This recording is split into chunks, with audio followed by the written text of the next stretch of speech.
Nós bem papia over diferente tópicos, que eigenlijk nós está em palabração caba com o Ministro de Justiça, a de missionário, e nós como ordem de advogado eigenlijk com a segurança que o também tem continuidade de palabração que nós chega na caba e que o ponto que eigenlijk ainda depende. Ponto de preocupação? Nós não é preocupação, mas quando que está pending, que está andando, sim. Que coisa que você lo caminha por exemplo diferente com o governo novo, por exemplo?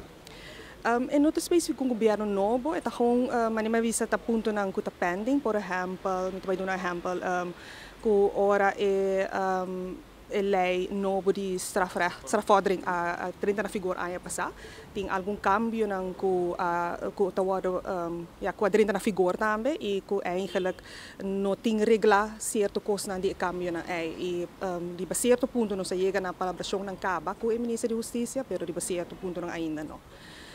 E outro ponto, por exemplo, está o advogado de landsverordening, que nós temos conceito novo para 2004. Passou a que nós ainda temos landsverordening de 1959.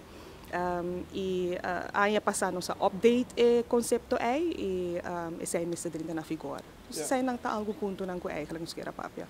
O tarifa para piquete está com algo que preocupa você ou tempo se mira o câmbio, segundo? Sim, sei também, mas sei não total ponto não que ainda tá riba mesa com o Ministério da Justiça. Tem, por exemplo, mas bisa de wetboek van strafvordering novo, tem compensação que me servim que ora nós como advogado não assistir, na, por exemplo, interrogação não e sei não nós está eigenlijk den palabração of nós está den palabração com o Ministério da Justiça e sei tá algo que eigenlijk Ministério continua. Você mira uma melhoração nessa que me imagina? Sempre uma melhoração sempre tá bom para tudo, né? E sei tá eigenlijk.